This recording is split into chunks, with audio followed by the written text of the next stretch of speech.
Welcome, welcome, welcome. I've actually seen the sunrise a couple of times this month, so I don't know what's going on. I think the muse must be in me, and I hope it certainly is today. Dropping things already, goodness. Okay, so as Phoebe said, I'm Anna Bartlett.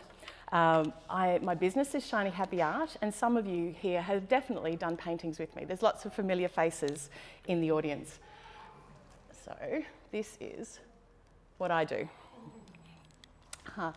My thing, what I was born to do, is to spread the joy of drawing and painting. And here I am in my studio guiding a paint-along just a year or so ago. I believe the very act of drawing, in particular, makes you stop and really see what's in front of you. And that makes your life infinitely richer in so many ways. Now, I'm also an author, a mother of 4, a daughter, hi mum, up the back, a sister, Lauren, also up the back, and a friend to many of you in the audience. Thanks for coming. But I'm also a creative, just like you. Now, I often have to defend that idea that I believe everyone is creative, but I honestly, at an event called Creative Mornings, the odds are pretty good that we're all on the same page there. So let's take that as a given. Now, the fabulous topic that I've been given in the international world of Creative Mornings this morning is Muse. Whoops, Muse. And as an artist, it seemed so appropriate. I'll just go back one there. And of course, in the process of musing on the topic of Muse, the word just came alive. Honestly, I started seeing it everywhere. These are Muse. It's a meditation headset for Muse.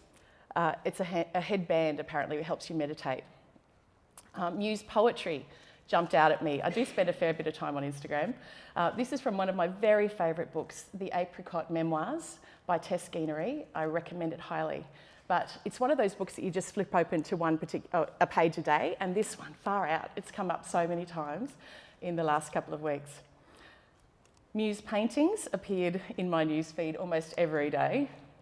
I went to Brunswick Heads last week and noticed this Muse poster, and it just popped up as well. And of course, there's the English rock band formed in 1994. So thank you to Siri, Alexa, Google and Mark Zuckerberg for making me aware of all of these applications of the word. Now, it's also the key to other fabulous words like amuse, music, and of course, she's given it away already, museum. But a muse is really anything that sparks your creativity.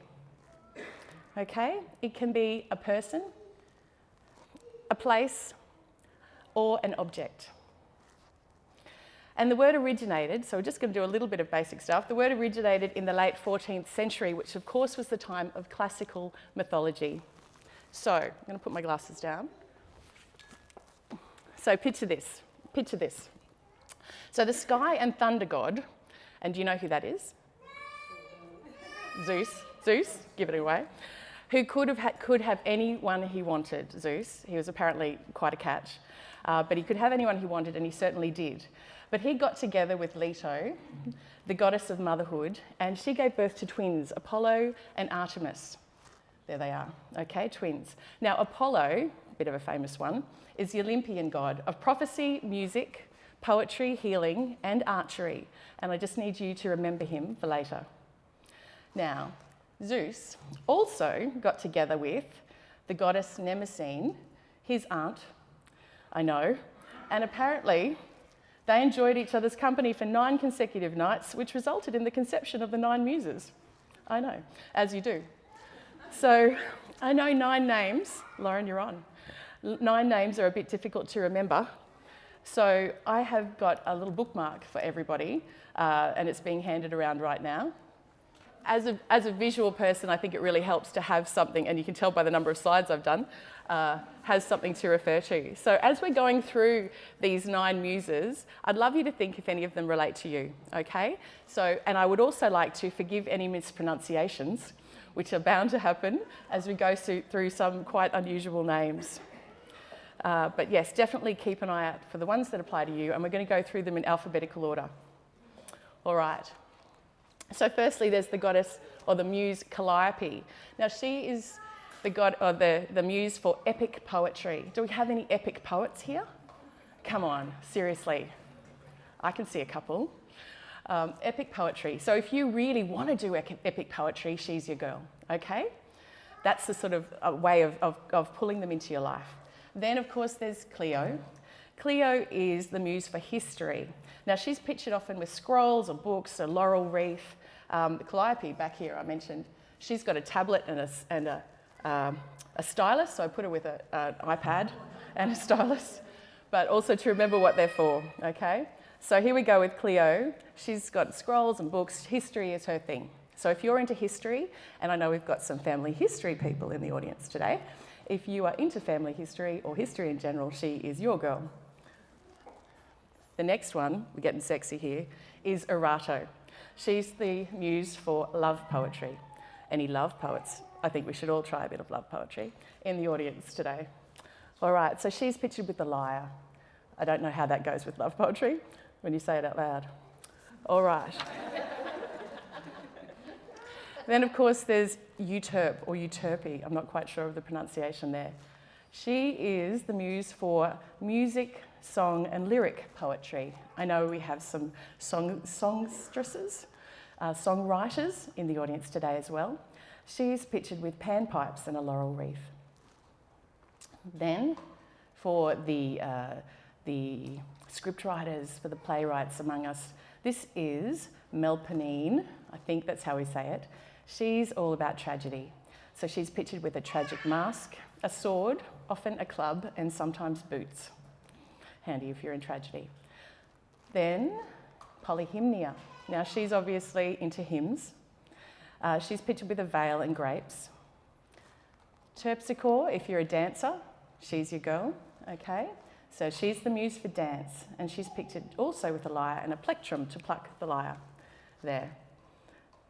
Then number 8 is Thalia. Thalia is all about comedy, which is terrific. I think we should all channel her more often as well. She's pictured obviously with the comic mask, the shepherd's crook, which is handy for dragging people off the stage, and an ivy wreath. And then finally we have Uranium. She's the muse for astronomy. So if you're a stargazer of any sort, she's pictured with a globe and a compass. And yes, I think she's a lovely one to have in your back pocket when you need her. And of course, remember there was Apollo. Now Apollo was also their half-brother, their teacher and their lover. So there's a lot of story going on there, but it's handy to know where the whole thing came from. But you may notice that none of these muses related to the visual arts. I certainly did. And because in the 14th century, people were really into words and poetry, and they hadn't yet discovered the wonderful world of art supplies that we enjoy in the 21st century. But what other muses should we be calling on these days? Oh, there they are. There is a missing one. So I would like to call on the muse of technical difficulties. Do you know which one's missing? Can you see? Ah, it's a giveaway. It's the first one, Calliope. Thanks very much, everybody. All right. Okay, so these are the muses, but which other muses could we be calling on these days? I think it might be handy to have a muse that could guide you with your Instagram postings, making them particularly creative. Or maybe a muse for creative solutions to tech problems. That would be a handy one to have. Perhaps a muse for graceful and grateful ageing. Or perhaps a muse for truly entertaining reality TV. But how do you identify your muses? And indeed, why do you even want a muse? Well, there are lots of reasons that identifying your muse is a really good thing. Have you ever heard someone say, "It wrote itself"? "It came to me out of the blue." Or, "I had a dream about it." Okay, this is muses at work. Right. Now, these guiding spirits are a source of inspiration, connecting you to your genius. So are you starting to get ideas about the people, places or objects that might be your muses? It's just starting to click it over there. So a muse, of course, might be a lover, it might be a friendly infatuation, or maybe even a stranger that you've never even spoken to. I know I've got a few of those. It's usually assumed, though, in history that a muse is a lover, but really it's not as clear-cut as that. In fact, some of the best muses never end up as a love or romantic relationship at all. And today, when we're talking about people muses, it refers to a person who is a source of inspiration to you as the artist. And you'll notice traditionally the role of a muse was a role reserved for women, because as women for centuries we were not allowed to be artists, but we were able to be muses. So there's a lot of room now for a few male muses, I reckon. But some examples. Now, Madonna was the muse for Jean-Paul Gaultier. Can you imagine the cone bra without Madonna?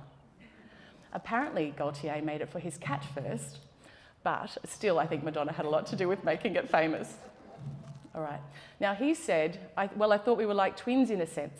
She as a woman shows how I feel about my clothes. I'd design quite masculine clothes, but underneath there'd be corsetry. So it was like a power play and seduction all at the same time, and it's what she incarnates.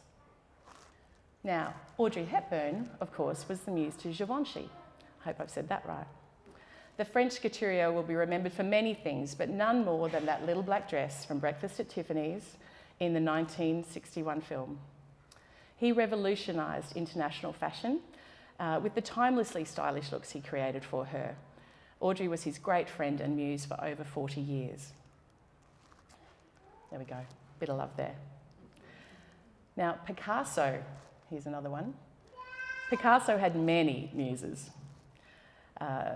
In particular, Dora Maar was particularly stimulating for one of the periods of his career. It was a very innovative period of his career. Now, she was already established in Paris as an acclaimed fashion and publicity photographer before her involvement with Picasso. So shortly after their first meeting in the winter of 35-36, they began an artistic collaboration, and she photographed him in her studio. In turn, her photography inspired him to take up some photography as well and undertake some experimental techniques, and it was a really terrifically inspiring time in his life, being around her. Now, the poet W.B. Yeats, there he is, important looking guy in the end, he won the Nobel Prize in Literature in 1923, and he had at least 9 muses. On the left there, he's got his wife, George, was a muse for a long time. Next along, the beautiful Olivia Shakespeare, who inspired his poetry, so he's writing poetry here. Then Maud Gonne, who is considered his main muse during his life, and on the right is her daughter, Isolde, and I'm hoping I pronounced that even close to right, Isolde Gonne as well. Now, he was predisposed to accept the Greek idea that poetry is inspired by the muses, as expressed by Plato, and I'm paraphrasing, that all good poets compose their beautiful poems, not by art technically, but because they're inspired and possessed by the muse who speaks through them. So Isolde, on the end here, was aware that she was destined to play the role of muse for Yeats, because her mother already had, I suppose. But though in a touching and somewhat rueful poem of her own, she proclaimed that being a muse was but a strangely useless thing. So one of the most remarkable aspects of Yeats' relationships with women is how much of their wisdom he absorbed and then replayed in his own verse. And of course there was Frida Kahlo, who, while herself being a muse for her husband Diego Rivera, also stated that she was indeed her own muse. I'm the subject I know best, the subject I want to know better. And indeed, it's also handy to identify your muses so they can be called on when needed. Some time ago, I went through a situation that quite honestly knocked the creativity out of me.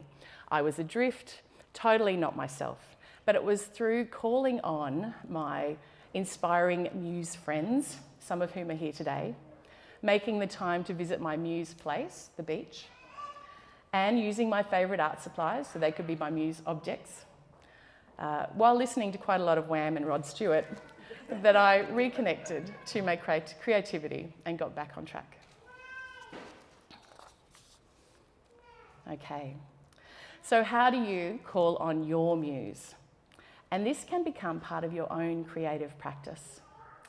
In my own arts practice, I have a bit of a ritual that I honestly believe helps spark my creativity.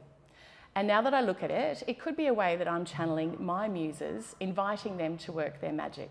Honestly, anything that takes the idea in my head through the brush and onto the canvas, I'll do it. One of the things is I'll get dressed in the painting gear, painting pants and top, usually bare feet. Hair pulled back, it's always about the hair. I like to make sure the temperature is okay. It can't be too hot, it can't be too cold. I really like aircon.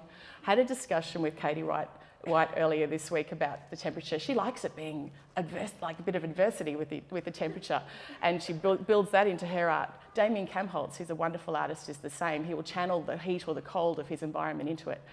I'm not like that. Okay, I like it being just right. I'll light a candle, turn on the music. You've heard my favourites. Make tea. At the moment, it's T2 Jade Mountain. I recommend it. In my Charlie Harper teapot with my Belanism mug. Here. Brought that with me today as well. Figured I may as well channel it every way. I have a special apron.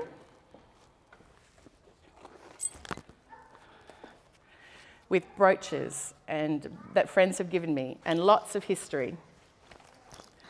So I actually lost this for a couple of months, and it just wasn't working. But then when I found it, it was a very, very good day.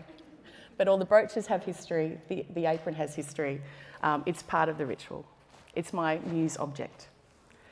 So I've got my apron there, and to top it off, I have maybe the studio dog at my feet. So, what are, where are, who are your muses? If some person, place or object has sprung to mind, that's great, it's all fine. So on the back of your bookmarks there, I have got some space there, and you've got some biros with you if they come to mind and you want to pop them down. Now I know that some of you might still be struggling to figure out how the topic applies to you at this stage, but maybe this analogy will help. When I teach drawing and watercolour painting, I describe my subjects as small, medium and large. So small is a subject like a coffee cup. It's a great item for a beginner to start with. It's achievable, okay? So relating this to the subject of muses, let's think of small as one day. So what do you want to achieve creatively today, and what muses can you call on today to help make your day more creative? To get in your creative flow, this might include a special coffee cup or a candle, or hanging up a photo or an artwork by someone who inspires you. Okay, so that's your small. If you're not quite getting your head around it yet, that's the place to start. Now medium can be like a tablescape or a vignette or a small part of a coffee shop. This is Valletta, actually, Cafe Valletta. I think this is the Finch over here. They always give you a freckle. There's a coffee cup from the Finch, and this is Cafe Valletta. So medium, when it comes to muses, might be who, what or where will make your next season or year more creative. It might be about making time for a holiday at the beach, or some other special place to you. Okay, so how can you build the muse into your year? And then large is the whole scene. And it's as big as you want it to be. I've been sketching for years, so I'm no longer a beginner, and sometimes even when I start drawing small, large just happens. It turns into something big. So with large, how can you channel your muse over the next 5 years, perhaps? Thinking about it, aren't you? Hope so. To connect with people, places and things that bring out the best in you, you might like to look at things from your past that you can reconnect with. Things that brought out your best when you were younger, and try to figure out how to bring them into your next 5 years. But I invite you to notice your muses, acknowledge them, hang on to them, and quite simply, just do what you were born to do. I've told you mine is all about drawing and painting, but what were you born to do? This child is turning 18 next week, and he's very good. From the day he was this age to what he is today, he's very good at doing what he wants to do, and I encourage you to grab that as well. Now, you need to reach higher to help to get a helping hand into your zone of genius, but you must be open and pay attention. Your muses are there and they will come. Now, all of us are artists. There's the muses. But all of us are artists. But perhaps it's this connection with the muse that creates the exceptional ones, the groundbreaking, world-shaking, motivational ones. It's certainly worth a try, don't you think? And remember, after all, the mother of the muses was Mnemosyne, the goddess of memory. What are, where are, who are your muses? You owe it to yourself to find them. I'm Anna Bartlett. Thank you so much for joining me this morning.